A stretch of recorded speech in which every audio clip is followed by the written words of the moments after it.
अच्छा इब्राहिम, तुमने तो मुझे सेंड नहीं करने थे क्वेश्चन आंसर्स, तो मैंने खुद ही फिर अपने ना वहाँ से देख लिए हैं, नेट से निकाले हैं। चैप्टर नंबर 7 है फ़िज़िक्स का। और तुमने यार मेरी बात सुन लो, ये तुमने ना जो है ना मैथ के क्वेश्चन प्रैक्टिस करनी है, और आज के 2 तुम्हारे ये काम है, ठीक है। और ये करना है, मैंने अब लिखना नहीं, मैं समझा रहा हूँ, तुमने एक बार लगा ऐसे समझना कि साथ वीडियो चलानी है तुमने, साथ तुमने बुक से क्वेश्चन देखने हैं, तुम्हें ऐसा समझ आ जाएगी। ईजी है वो चैप्टर, बहुत ईजी तरीन चैप्टर है, और इसमें से 4 शॉर्ट क्वेश्चन आने हैं, 4 शॉर्ट क्वेश्चन, ठीक है ना, इसलिए अच्छे तरीके से याद करो।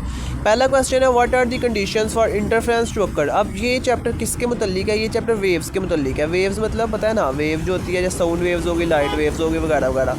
अब उन्होंने कहा है इंटरफ्रेंस, एक इंटरफ्रेंस अक्कड़ होने के लिए, एक इंटरफ्रेंस के लिए क्या क्या शर्तें होना लाजिम है। अब इंटरफ्रेंस क्या होता है? जब एक तरफ से देखो एक वेव आ रही है और दूसरी तरफ से दूसरी वेव आ रही है। फॉर एग्जांपल, अगर एक तरफ से तुम बोल रहे हो, एक तरफ से मैं बोल रहा हूँ, हम दोनों की आवाज़ आपस में टकराएगी, दिस इज़ कॉल्ड इंटरफ्रेंस।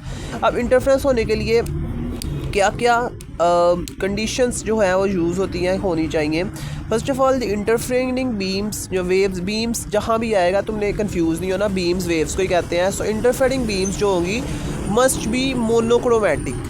अब तुम कहोगे मुश्किल लफ्ज़ आ रहे हैं, लेकिन ये इजी तरीन शॉर्ट फॉर्म की है। तो मतलब मोनोक्रोमैटिक का क्या मतलब होगा? सिंगल वेवलेंथ होनी चाहिए उसकी, ठीक हो गया, सिंगल वेवलेंथ होनी चाहिए। फॉर एग्जांपल मैं तुम्हें बताता हूँ किस तरीके से सिंगल वेवलेंथ का मतलब क्या होगा।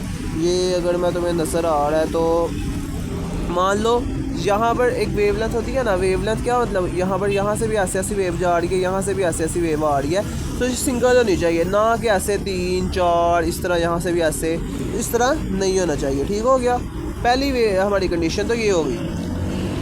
अगली कंडीशन है कि मस्ट बी कोहिडेंट। कोहिडेंट का क्या मतलब होता है कि सेम फेस होना चाहिए, इनका आपस में एक जैसी होनी चाहिए, और इनका डिफरेंस भी आपस में मतलब एक जैसा ही होना चाहिए। फॉर एग्जांपल मैं तुम्हें इसका मतलब बताता हूँ, बस तुमने अब ब्रैकेट वाली चीज़ें बस समझाने के लिए मैं तुम्हें बता रहा हूँ, लेकिन ब्रैकेट वाली चीज़ें तुमने नहीं याद करनी, ठीक है।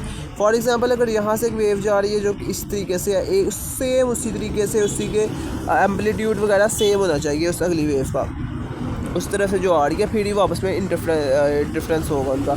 अगला क्या है, the source should be narrow and very close to each other, के आपस में जो दो चीज़ें हैं वो आपस में एक दूसरे के करीब होनी चाहिए। जाहिर सी बात है, देखो मैं और तुम, अगर तुम यहाँ बैठे हो, मैं इस्लामाबाद हो, तुम डस्के हो, जाहिर सी बात है वहाँ से तुम बोलोगे मैं यहाँ से बोल रहा हूँ, तो मेरी हम दोनों की आवाज़ उसमें तो नहीं ना इंटरफ्रेंस होगी, वेव्स जो नहीं ना होगी, तो इसलिए इनको बहुत ही पास होना चाहिए। अगला है इंटेंसिटी जो हो दोनों सोर्स की वो कंपेरेबल हो, मींस के अगर मैं बोल रहा हूँ बहुत ही हल्की आवाज़ में, तुम बोल रहे हो बहुत ही ऊंची आवाज़ में, then it is not possible कि एक इंटरफ्रेंस अक्कर होगा। आगे समझ। सो ये 4 कंडीशन है। पहली कंडीशन दोबारा से मैं बता दूँ, the interference beam must be monochromatic. अगली सेम लाइन है, लेकिन उसमें क्या आ रहा है, कोहिडेंट आ रहा है। और अगला है सोर्सेज, मतलब आपस में, सोर्स मतलब जो कर रहा है, बोल रहा है, आपस में क्या होना चाहिए, must be close to each other. और तीसरी और चौथी कंडीशन जो हमारे पास है कि वो सोर्सेज की इंटेंसिटी मतलब जोर, उनका जोर लगाना, वो भी आपस में क्या होना चाहिए, कंपेरेबल होना चाहिए, एक तकरीबन एक जितना होना चाहिए, ठीक हो गया।